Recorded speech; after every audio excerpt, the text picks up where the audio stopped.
Bem-vindo ao programa Tardeado. Nesse segundo momento, já está aqui do nosso lado o notícia, doutor Leandro. Tudo bem? Seja bem-vindo ao programa Tardeado. Prazer. Se der, apresente o currículo imenso desse minuto, já volta de palestra hoje.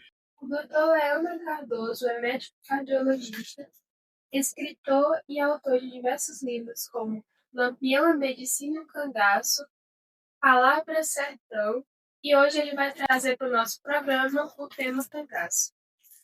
Fique à vontade. Quando a gente conheceu, veio pra gente a Dialética, vamos dar um abraço para o seu Antônio, que é seu paciente, e disse que vinha assistir, depois vou te atenção lá na rede, que não veio.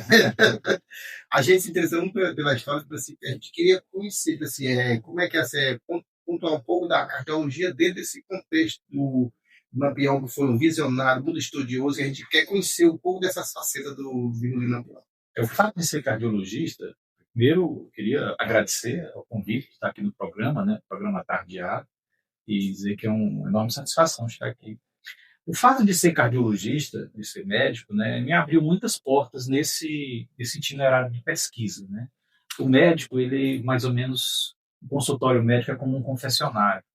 Então, eu me formei em Recife, de Recife eu fui para São Paulo, e de Recife para São Paulo, eu conheci muitas pessoas ligadas ao tema. Desde criança, que eu gosto do tema, e o fato de atender pessoas que eram ligadas à região onde aconteceram incursões de Lampião e de outros cangaceiros, isso no consultório, às vezes as pessoas acabavam falando coisas que não falavam para a própria família.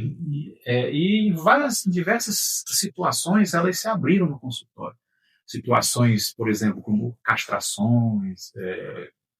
Houve um momento em que um dos cangaceiros cortou a língua de uma senhora e a pessoa foi revelada no consultório, que não falava para ninguém. Entendeu? Então, o fato de ser médico realmente facilitou. E eu, inclusive, fui médico de uma irmã de Lampião, Dona Mocinha, em São Paulo.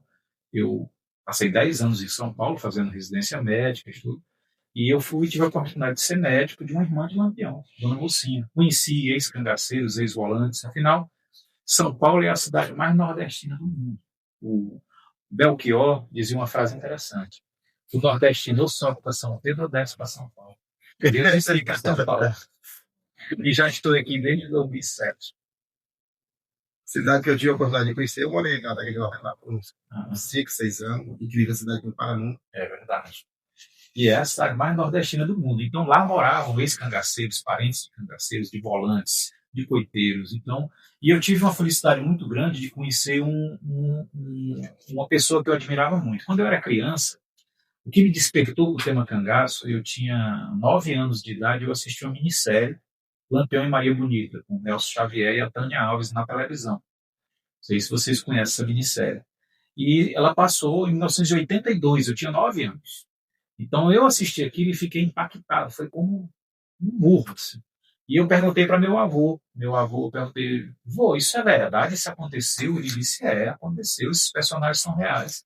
E me presenteou com um livro chamado Lampião, Cangaço e Nordeste, da Aglaé Lima de Oliveira. E eu devorei o livro e a partir daí eu não parei mais. E um dos autores que eu mais gostava de ler era o Dr. Antônio Amauri Corrêa de Araújo, que é um dentista que morava em São Paulo, que ele, no consultório odontológico dele, ele tratou dos dentes de várias irmãs de Maria Bonita, de ex-cangaceiros, e ele começou a escrever. E eu disse assim, quando eu crescer, eu quero ser isso aí. Ser médico, ele era dentista, né? Mas pela própria vocação pessoal, fui ser médico, mas fazer o que ele fazia. Pegar dentro do consultório, aqui como se fosse um laboratório de antropologia, de história, de sociologia, e passar para os livros. E graças a Deus consegui fazer. Fui para São Paulo, conheci o Dr. Amauri e ele me ajudou muito. Eu fui fazer residência médica e, na verdade, acabei fazendo uma terceira residência, que foi uma residência em cangaço, porque eu tive uma imersão muito grande no mundo do cangaço. Como é que ele passou a liderar? Assim, como é que ele foi escolhido para liderar o cangaço? Tem um mito, mas foi essa escolha. Aí eu vou voltar um pouquinho para mostrar um pouco como foi a entrada do cangaço. Sim. Lampião, ele vivia numa pequena fazenda, o sítio Passagem das Pedras, em Serra Talhada. Antigamente chamava Vila Bela, não tinha esse nome de Serra Talhada, hoje é Serra Talhada. Então, você sabe que essas confusões com vizinhos, entre famílias, são seculares aqui no Nordeste. Não só no Nordeste, no Sul também, no Brasil inteiro, durante o processo de colonização sempre houve rivalidades, principalmente com motivos políticos, né? Então, o que é que aconteceu? O pai de Lampião, que era seu José Ferreira, ele era tropeiro, tinha uma tropa de burros. O que é que o tropeiro fazia? Ele ia numa cidade maior, abastecia aquela tropa de burro com mantimentos, tecido, perfume, chita, essas coisas, levava para as cidades menores, para as vilas, para as vendinhas e abastecia as vendas. Era o papel que os caminhões fazem hoje, né? Então, o pai de Lampião era tropeiro. Então, ele sempre tinha em casa produtos assim, chita, roupa, perfume, chocalho que não era de latão, chocalho com material diferenciado ou mais trabalhado. E isso, na minha opinião, isso é uma visão minha, né? Despertou um pouco de animosidade com os vizinhos. Então, a briga toda começou porque eles encontraram um chocalho amassado, que era de uma cabra deles, e uma cabra que sumiu. Então, acusaram o vizinho de roubo, o vizinho disse que não tinha roubado, depois eles acabaram descobrindo o corpo desse animal, começou a briga daí. Daí a pouco saíram os tiros, aí um coronel, naquela época não tinha advogado, não tinha como você entrar, não tinha isso. Eles tiveram que partir para um coronel chamado Cornélio Soares, que fez um pacto de acomodação. Só que nesse pacto de acomodação, a família do Lampião saiu perdendo. Por quê? Eles foram forçados a deixar a fazenda e ir para uma outra cidade, uma cidade vizinha, que era Nazaré. Não era uma cidade, era uma vila que pertencia ao município de Floresta. Então eles fizeram um pacto. Os saturninos, que eram os vizinhos, não iriam em Nazaré, nem a família de Lampião iria em Vila Bela, ou Serra Talhada. Só que o vizinho quebrou o pacto. Aí começou o tiroteio, e a partir daí Lampião foi considerado fora da lei e teve que cair no cangaço. Então aí, na verdade, aí isso é uma classificação minha. Você classifica esses elementos que permeiam ali o universo do cangaço de três formas. O jagunço, o cangaceiro manso e o cangaceiro volante. O que é o jagunço? O jagunço é aquele indivíduo que vive pelas armas, mas ele não tem bando independente. Ele geralmente se encosta num determinado coronel. Se não estiver acontecendo nada, ele fica lá, sem fazer nada, limpando o rifle.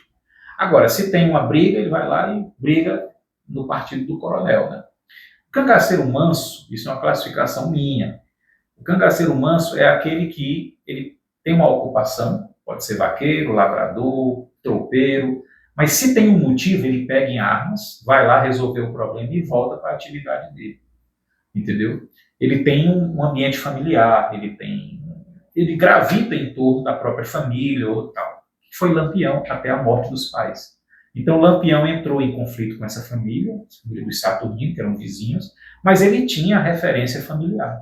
Então o que acontece? Com a morte dos pais, a gente vê nitidamente na biografia dele que ele corta esse vínculo com a família, ele muda de nome, passa a se chamar Lampião, que depois eu conto o motivo desse nome, desse apelido, e ele passa, é o que a gente chama de cangaceiro volante. É aquele cangaceiro que perde a referência geográfica e familiar, entendeu? E então ele sai de Pernambuco, vai para Alagoas, de Alagoas vai para o Ceará, do Ceará volta para Alagoas, daqui a pouco na Paraíba, daqui a pouco em 1928 vai para a Bahia. Então, Lampião isola, corta o cordão umbilical com a própria família. Então, o jagunço, cangaceiro manso, cangaceiro volante. Lampião foi cangaceiro manso e foi cangaceiro volante. Onde tinha a confusão, ele chamava resolver. Resolvia. Agora, aí é que está a história, né? O chefe de cangaço, ele está preocupado com duas coisas, com a segurança dele e do grupo. É isso. Então, se Lampião não era besta, entendeu? Ele, inclusive, era um sujeito com inteligência acima da média. Se para ele fosse interessante chegar aqui e matar todo mundo por um motivo, para demonstrar poder, força, ele faria. Como ele fez, por exemplo, em Queimadas. Quando ele chegou em Queimadas, em 1928, ele matou 7 soldados indefesos. Tirou de um por um, trancou eles, soltou os presos, botou eles na cadeia e tirou de um por um e sangrou com o punhal. Matou 7, sem motivo. Só para demonstrar poder, força, entendeu? Do mesmo jeito que quando era interessante para ele mostrar que ele era um cara benevolente, ele chegar aqui e distribuir moeda para todo mundo, ele faria isso, entendeu? Então ele era um marqueteiro dele mesmo. Isso é uma coisa que é uma visão que a gente precisa ter para que a gente entenda por que é que Lampião virou mito, mesmo antes de morrer. Lampião foi mito, virou mito antes de morrer.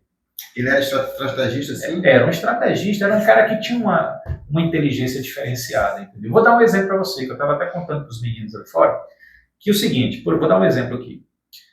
Então, quando o indivíduo entrava no bando, ele ganhava um apelido. Isso era uma forma de proteger a família do indivíduo. Porque se você mantém seu nome no bando, aquele é Braga, você vai saber quem é a sua família, a polícia pode ir atrás. Então, o que ele fazia? O sujeito entrava no bando e ganhava um apelido. Podia ser Muriçoca, Maçarico, 25, Relâmpago, Zeppelin, tinha um monte de apelido que geralmente tinha a ver com a entrada do indivíduo no bando.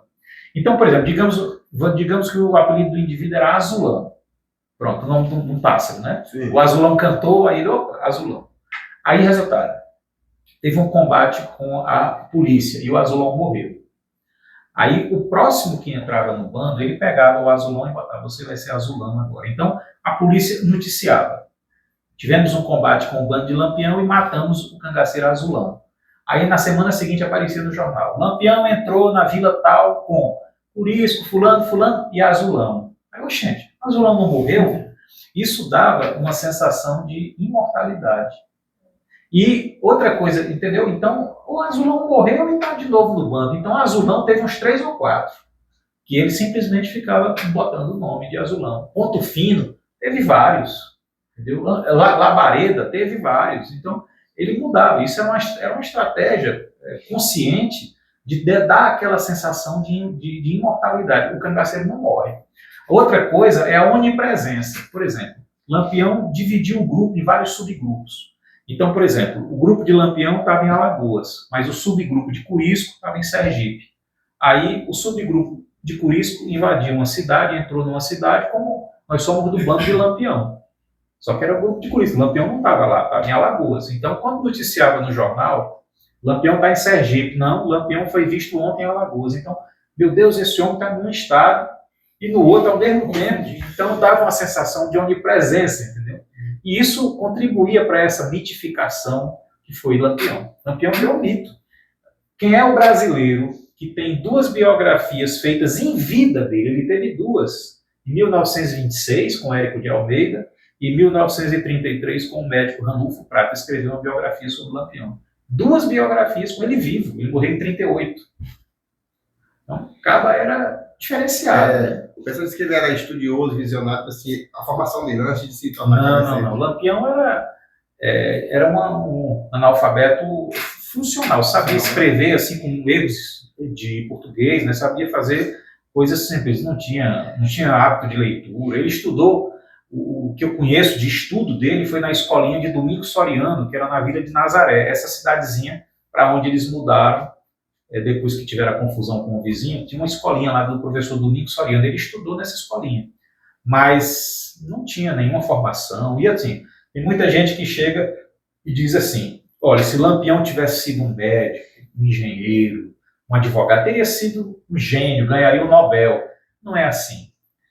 Na verdade, o sucesso é quando o conhecimento encontra a oportunidade. Lampião era um excelente cangaceiro. Na minha opinião, se ele fosse ser médico, seria um fracasso. Você advogado, um fracasso. Você engenheiro, eu acho que não seria a mesma coisa. Então, ali é como ele tinha realmente toda aquela bagagem e ele encontrou o momento certo de desenvolver aquilo. Foi o próprio caminhar dele que abriu o caminho para ele ser o que ele foi, entendeu? Então, ele era um cara que ele se deu bem fazendo aquilo, aprendeu a fazer e conseguiu colocar toda a inteligência dele naquele modus operandi que foi o cangaço. Agora, aí vale uma reflexão. Eu nunca falei isso em público, mas vou falar agora porque é uma reflexão minha. Existe uma lei de compensação. Isso é uma lei. É uma lei. Inclusive, Jesus Cristo disse, quem vive pela espada, morre pela espada. Não é verdade? Então, existe uma lei que no Oriente eles chamam de karma. O karma não é uma lei punitiva, é uma lei pedagógica. É uma lei para me ensinar. Entendeu? Existe o Dharma e o Karma. O Dharma é quando você está indo, as coisas estão indo bem, então as coisas vão dando certo. E o Karma é quando você não vai indo muito bem e você leva uma lapada aqui para poder se endireitar, para as coisas darem certo. Então, por exemplo, Lampião quando ele entrava numa cidade para roubar, às vezes ele conseguia roubar 10, 20 contos de réis, que é um dinheiro, 100 mil reais, hoje 150 mil reais, é um dinheiro absurdo. O cara dormia no chão, às vezes não tinha o que beber, passava sede no Raso da Catarina, tinha que beber daquelas poças onde tinha bicho morto, fezes de animal, tirava o lenço de seda para botar assim na flor da água para beber pelo lenço, porque estava cheio de bicho morto e tudo. Imagine um homem que roubava. Isso é compensação, é a lei da natureza, é assim, entendeu? Então, não adianta roubar, ter aqueles 20 contos de réis que ele roubava num dia, às vezes em poucos dias, assaltando cidades, e não ter nem onde dormir. Desconforto, riscado a morrer de tiro, como morreu, ter a cabeça cortada, como ele teve. Entendeu? Qual foi a chegada de Maria Bonita na vida dele e a importância desse relacionamento, que morreram dois juntos, né? Aí é uma coisa interessante, porque muita gente acha que a presença da mulher diminuiu a violência no cangaço. Maria Bonita entrou no bando em 1930, quando o Lampião já estava na Bahia. Lampião passou para a Bahia em 1928. Então ele começou Maria Bonita era uma mulher casada, mas ela tinha um relacionamento muito ruim com o marido. E brigava muito com o marido e ia para a casa dos pais. Numa dessas vezes que ela havia brigado com o marido que estava na casa dos pais, Lampião apareceu lá e pediu que ela bordasse uns lenços. E disse assim, eu passo daqui a uma semana para pegar os lenços. Só que ele demorou mais de uma semana para passar. Quando ele passou lá, ela reclamou, você não tem palavra não? Falou que passava uma semana. Aí começaram a ter um relacionamento e ela resolveu ir embora com ele. Entendeu? Aí muita gente diz que a presença da mulher no bando diminuiu a violência. Na minha visão, eu não concordo. Por quê? Porque aumentou a violência, porque a violência passa a se estender para a mulher. As forças volantes começaram a matar as mulheres começaram a morrer de tiro, ter cabeça cortada. O que diminuiu, isso é uma coisa que a gente deve à mulher mesmo, a combatividade. A presença da mulher no bando diminuiu a combatividade no bando e melhorou, digamos assim, o aspecto estético do grupo. O grupo passou a se enfeitar mais, a ficar mais bonito, a ter mais cuidado, entendeu? A presença da mulher no bando foi uma coisa muito boa. E a gente sabe que quando você aumenta em arte, a arte, ela é uma, como é que eu posso dizer, uma manifestação da beleza. E é incompatível com violência, entendeu? Então, quando os cangaceiros começam a melhorar do ponto de vista artístico, a botar estrela nos chapéus, a botar flor nos bornais, que as mulheres, foi quem começou esse movimento, foram as mulheres. A Dadá, principalmente, que era esposa de Curisco, ela começou a bordar os bornais, e todos eles começaram a fazer aquilo. E o professor Frederico Pernambucano de Mello disse que só rivaliza com a figura do cangaceiro o cavaleiro medieval e o samurai japonês, em apuro, em beleza do traje, entendeu? É muito bonito mesmo o traje do cangaceiro, parece uma fantasia de carnaval. Então, essa melhora do apuro, da indumentária, ela rivaliza, ela na verdade é um contraponto à diminuição da combatividade. Vamos dar as boas-vindas, que hoje essa entrevista está incrível, tá? O Paulo assistindo, tá? O Antônio, a gente vai conhecer um pouco mais dessas regras da hierarquia, como é que ela é aplicada. Pois é, na verdade é o seguinte, sem hierarquia a coisa fica complicada, né? Tem que haver hierarquia. Então, por exemplo, Lampião, para a gente entender, Lampião não foi o primeiro cangaceiro. Muita gente acha que Lampião foi o primeiro cangaceiro, mas, por exemplo, a gente tem aqueles cangaceiros primordiais, inclusive atuaram aqui no Piauí. Vou dar um exemplo aqui que talvez a pessoa até se choque, mas o Mando Ladino, o nosso índio revolucionário, que conseguiu arregimentar em torno de si componentes, inclusive de tribos inimigas entre si para combater o colonizador, o Mando Ladino tem todos os elementos de um cangaceiro primordial.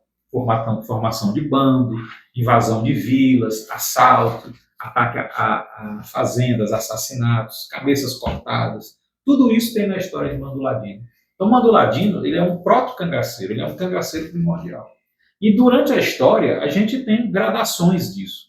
Porque na hora que a gente quer conceituar o que é o cangaço, a melhor maneira de definir isso é o que fez o professor Frederico Pernambucano de Mello. É a teoria do irredentismo.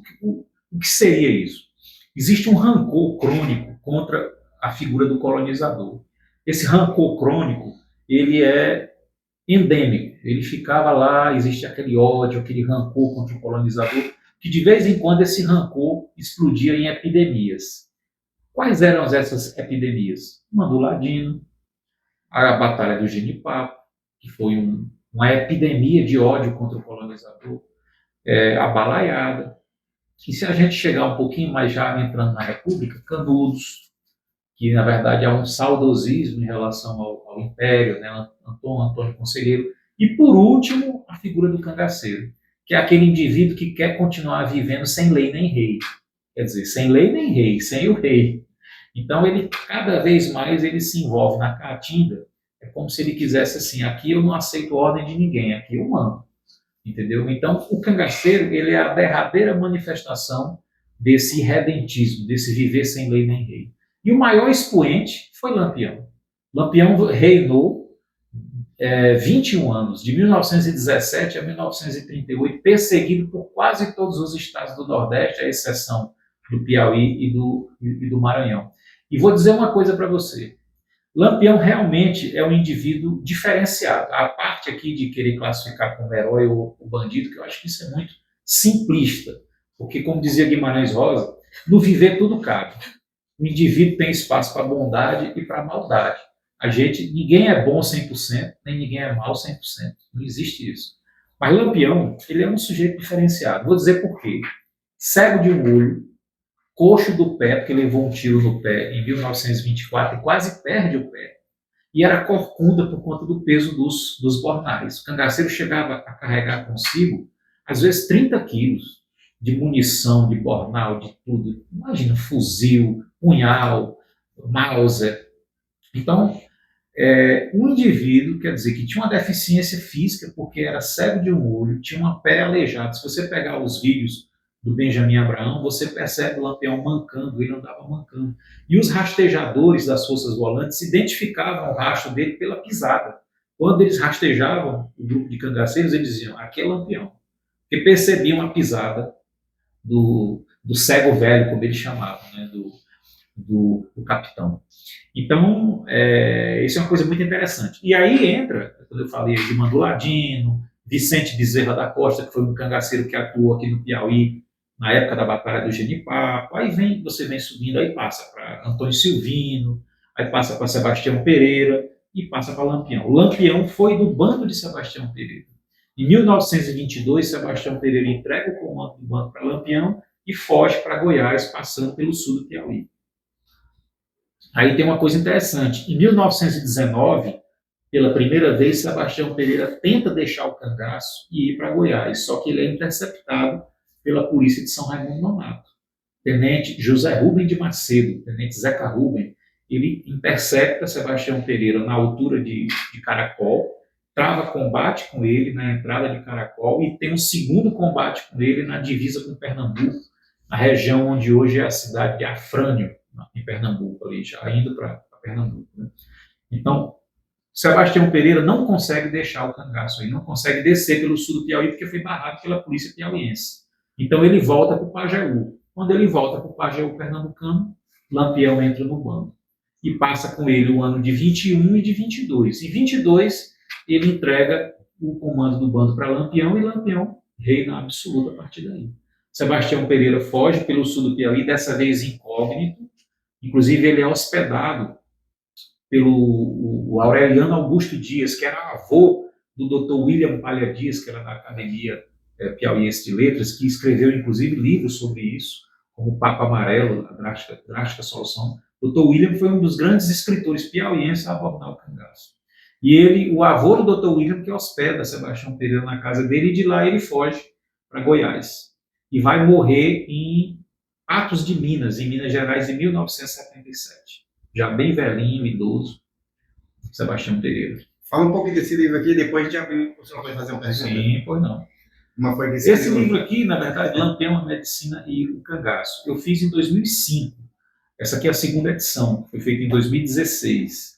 Esse livro, na verdade, como eu falei para você, eu fui para São Paulo, né, em 1998, e a partir de 98 eu tive uma convivência muito grande com o Dr. Antônio Amaury Corrêa de Araújo, que é um dos maiores pesquisadores do cangaço. O Dr. Amaury faleceu há uns 3 anos, 3, 4 anos, e nós convivíamos todo final de semana e às vezes durante a semana. Eu viajei com o Dr. Amauri para o interior do Nordeste várias vezes, nos locais onde Lampião andou. Através do Dr. Amauri, eu conheci Dona Mocinha, que é a irmã de Lampião, conheci ex-coiteiros, ex-volantes, Sila, ex-cangaceira, Moreno e Durvinha, vários cangaceiros nós tivemos a oportunidade de entrevistar. E quando a gente decidiu fazer esse livro, foi uma ideia que a gente teve, o seguinte: vamos escrever sobre Lampião, vamos. Mas para a gente chover no molhado, fazer outra biografia de Lampião, já tem tantas aí. Aí a gente disse, por que a gente não aborda, faz um olhar científico sobre essa coisa do cangaço em geral, já que o senhor é dentista e eu sou médico. Então a gente resolveu fazer isso. Esse livro é um olhar sobre os aspectos médicos, os ferimentos, como eles tratavam, por exemplo, a questão da criminologia. E, inclusive, aqui vale um ponto interessante que está nesse livro. Em 2002, nós tivemos a oportunidade de examinar as cabeças de Lampião e Maria Bonita, graças à atitude assim, muito generosa da filha de Lampião, Dona Expedito, e de Vera Ferreira, que é a neta dele, que nos proporcionaram esse momento, em que eu, como médico, tive a satisfação de examinar as peças, né, a cabeça de Lampião e Maria Bonita.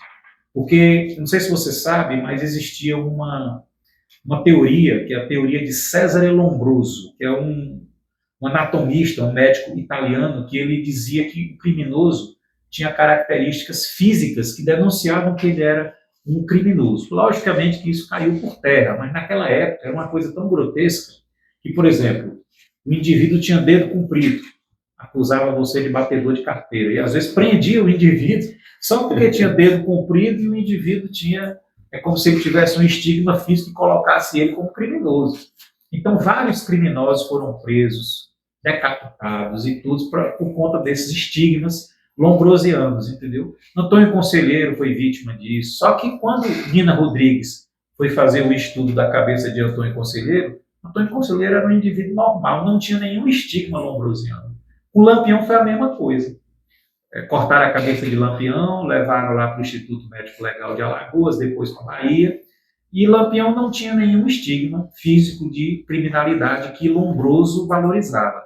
Agora, uma das características que Lombroso mais valorizava era um tubérculo que o indivíduo tem na parte interior do osso occipital aqui, que chamava fosseta de Vilela. Vilela era um criminoso italiano que morreu e o Lombroso estudou a cabeça desse Vilela e descobriu essa imagem lá dentro do crânio e ele associou isso como se fosse a regressão ao macaco.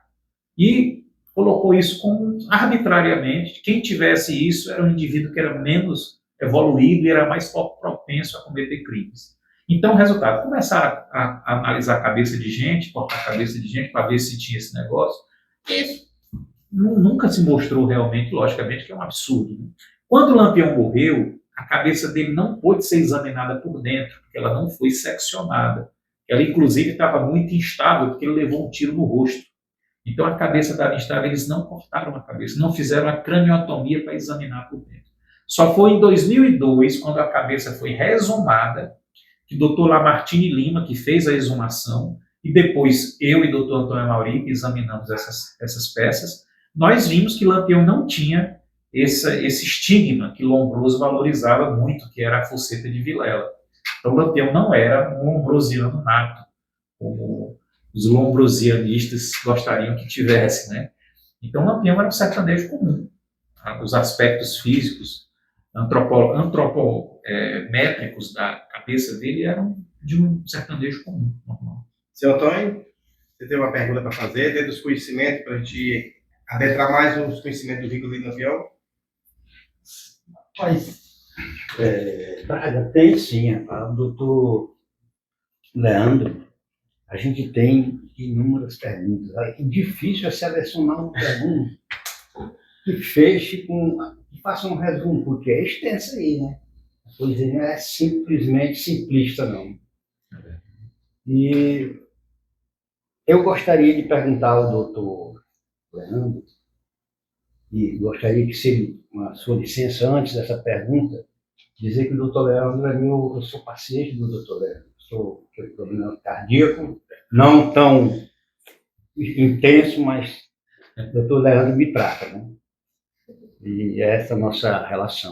E a pergunta é, por que o doutor Leandro abordou uma questão quando ele estudou com um dentista, né? Dr. Amauri. O doutor Amauri, que tem um livro, inclusive, eu mostro aqui na bibliografia, sim. E o doutor Leandro falou aqui que ele fez essa pergunta ao doutor Amauri: rapaz, nós vamos estudar o quê? Fazer a mesma coisa, chover no molhado? E eu, partindo inconscientemente dessa indagação do doutor Leandro, fui buscar, como eu sou contador, eu me interesso pela ciência contábil, saber se o Lampião realmente tinha deixado valores significativos. Ele tem o doutor Leandro citou a dona Expedita, é filha de Lampião. Se deixou, a dona Expedita faz jus. Porque o direito é assim, o direito, ele permanece.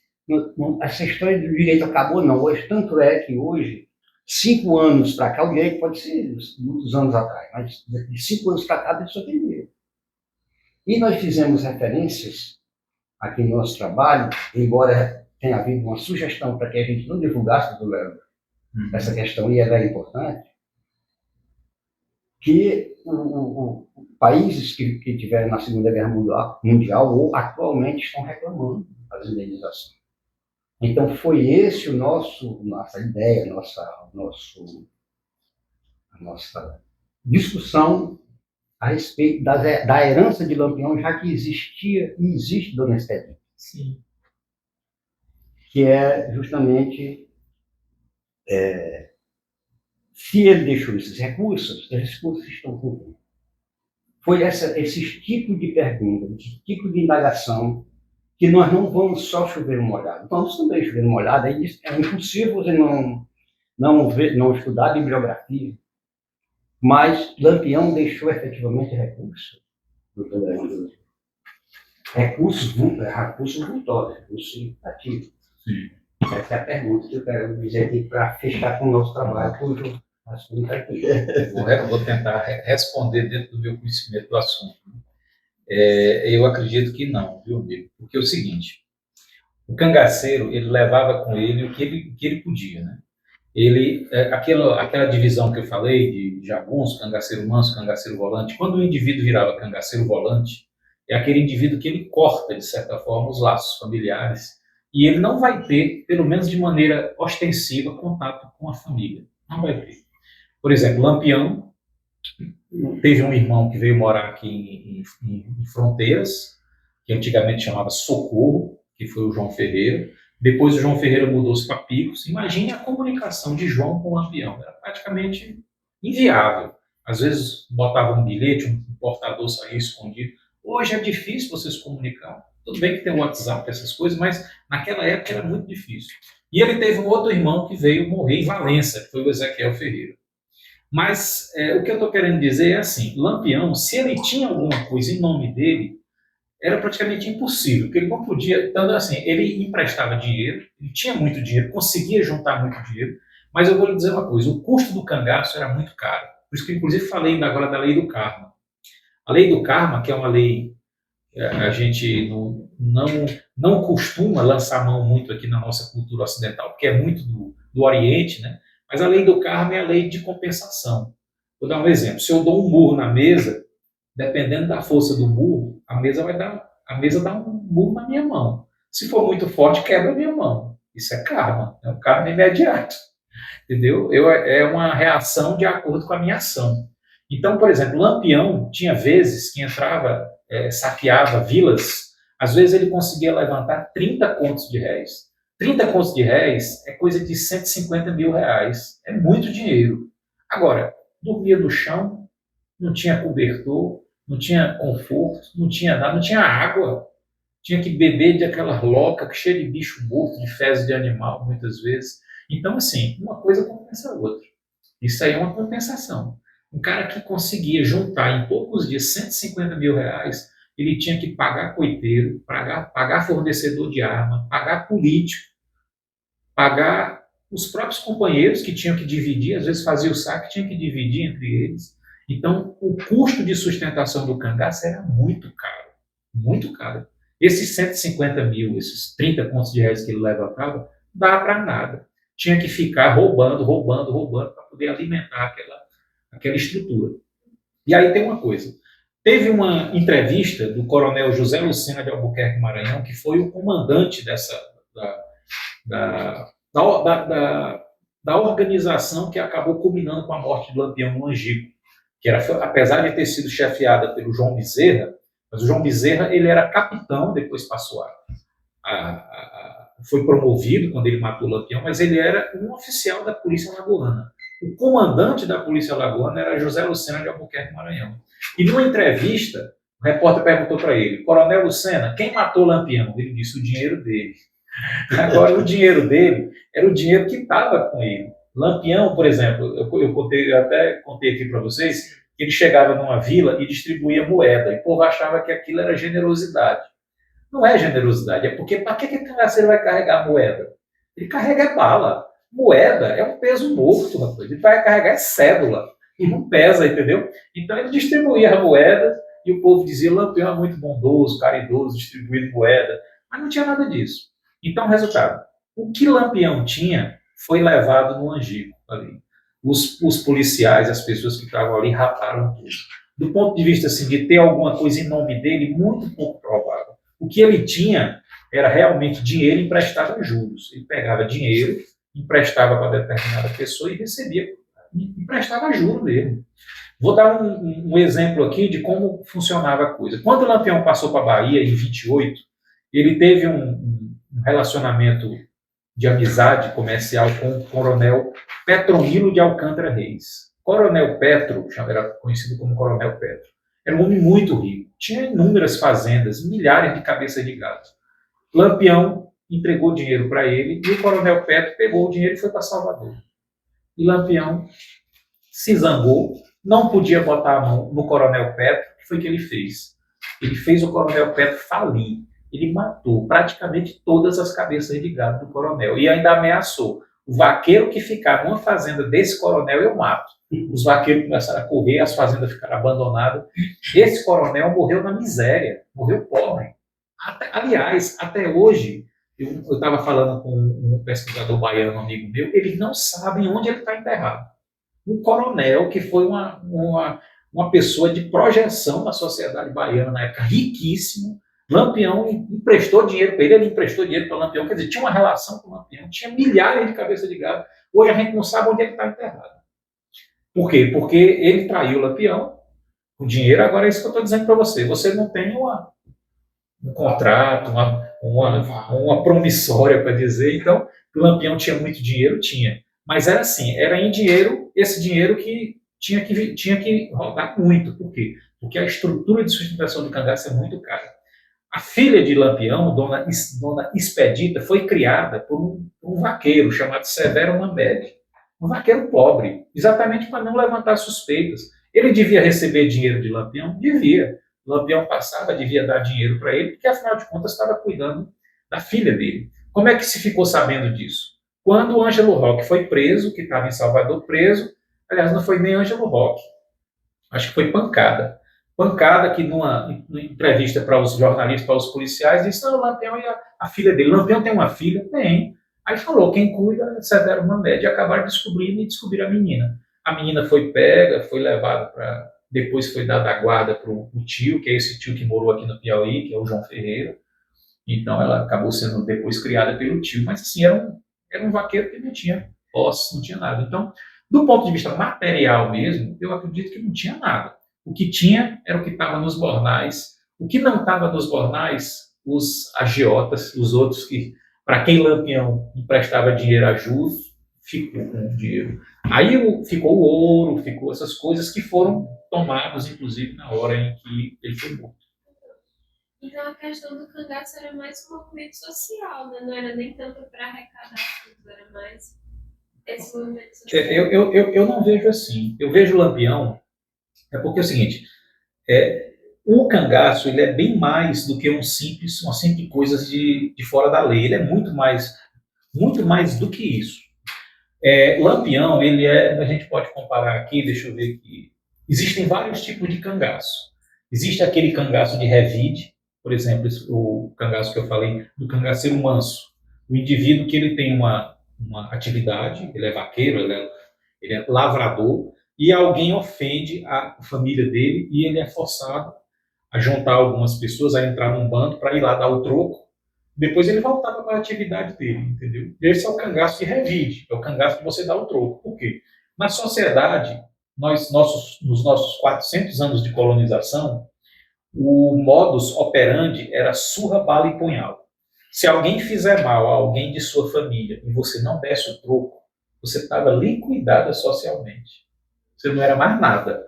Por quê? Porque o que valia era a imposição na valentia, seja pela arma branca, seja pela arma de fogo. Então, por isso que existe até hoje, a gente cultua o valentão acabador de feira. Você pegar o Alto da Compadecida, tem o Vicentão, o valentão da cidade, né? Por quê? Porque isso foi gestado durante a colonização do nosso país. Porque é o seguinte, se você tinha uma fazenda, você não tinha meios de defender aquela fazenda a não ser com armas e gente. Entendeu? Defender de quem? De onça, de índio, de bandido, de ladrão, de vizinho. Então você tinha que ter um exército em casa, arma de fogo e arma branca. E se você prestar atenção, as crianças desde pequenas eram acostumadas a esse ambiente de violência. Eu cheguei a ver, talvez vocês, não sei se vocês chegaram a ver no interior, um menino tirando couro de bode. Pendurava o bode aqui, ajudando a tirar o couro com a faquinha, arrancava os olhos do bode, jogava para os cachorros. Eu vi isso muitas vezes.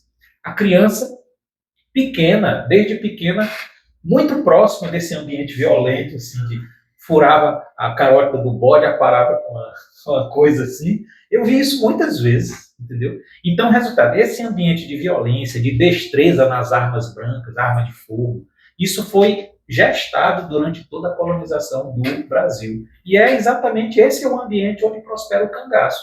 Então, se alguém fizesse mal a alguém de sua família, você não ia dar parte do delegado ou contratar um advogado para ir atrás. Não, você ia lá e dava o troco. Se você não der o troco, você estava liquidado socialmente. Vou dar um exemplo. O Labareda, que era o cangaceiro Ângelo Roque. A história do Labareda que ele conta é que ele, na cidadezinha de Pernambuco que ele morava, a irmã dele teve um soldado da cidade chamado Couro Seco, que mexeu com a irmã dele.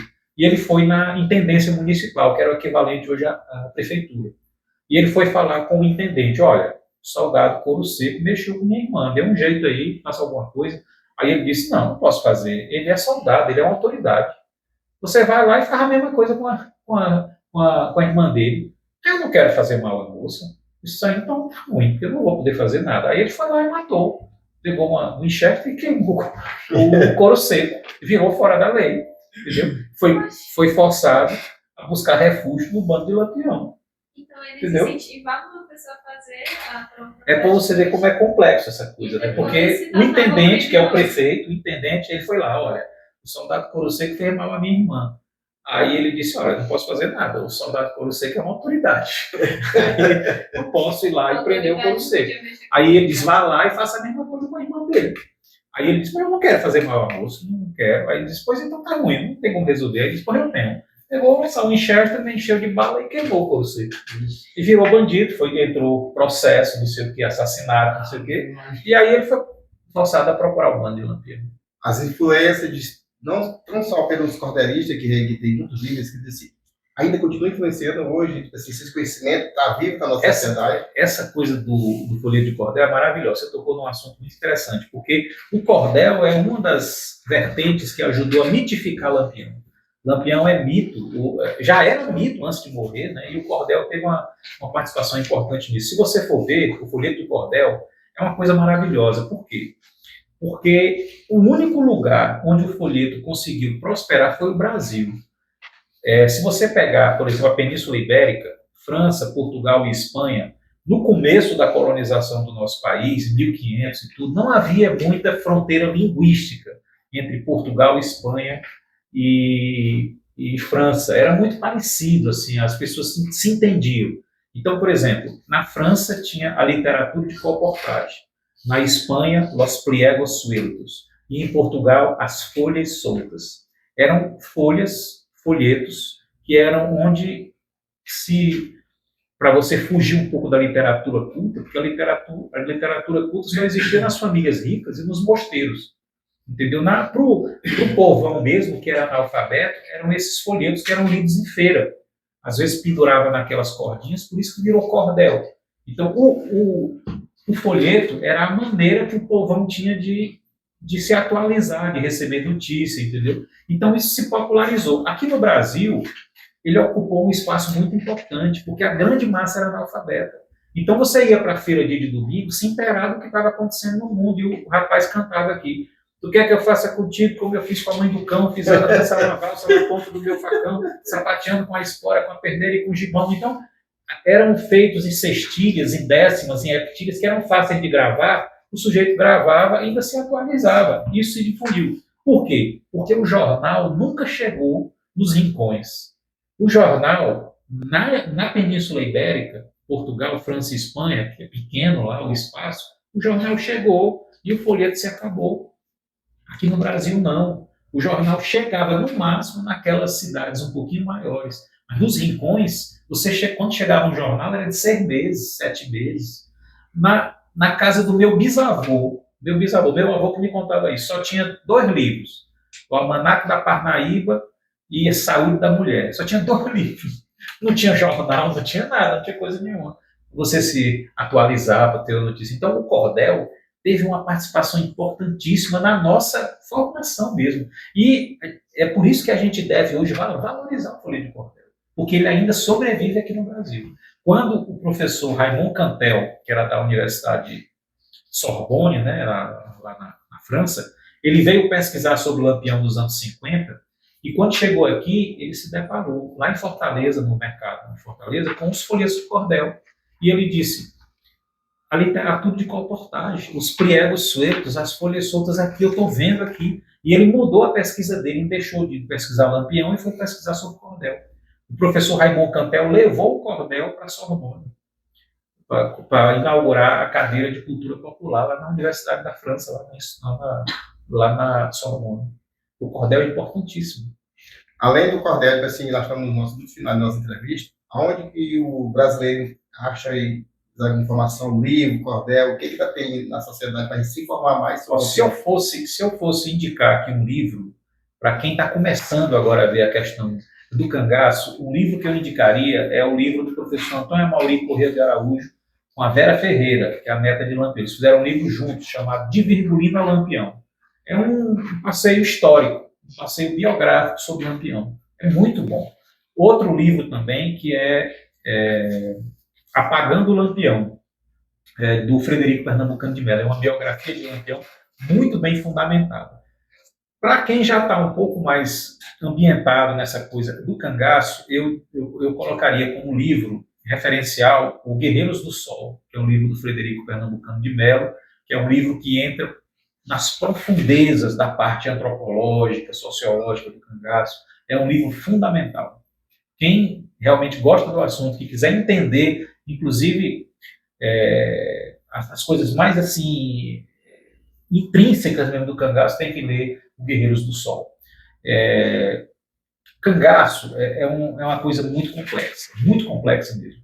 Muitas vezes dizendo assim: mas você está dizendo uma coisa, mas eu entrevistei, ou eu vi a entrevista do cangaceiro Moreno e ele dizia outra. Aí entra uma coisa: Moreno foi ex-cangaceiro de Lampião.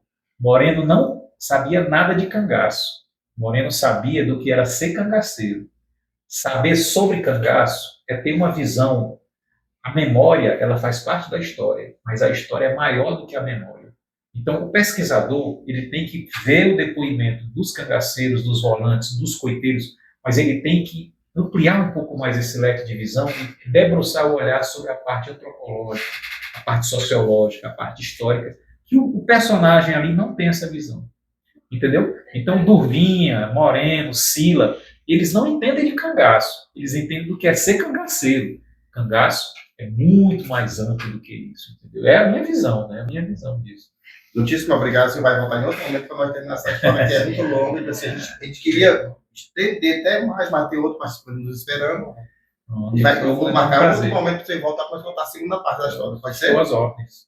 Vou deixar meu livro aí para você, esses 2 livros que eu fiz, um presente, depois eu faço aí uma dedicatória. Pronto, aí assim, a gente vai voltar para a segunda parte, porque a história nos despertou interesse de conhecer mais e não deixar que essa história boa para a sociedade, que foi uma passagem incrível no contexto do Brasil e o mundo vai se reconhecer. Muito obrigado. E aí ele vai fechar essa primeira parte, vai entregar. É só lembrancinha que a gente vai. Veja aí. Acho que tem alguma coisa com cangaço essa caneca aí pra ele. Tira aí pra você ver. Que posso tirar? Tira a sua.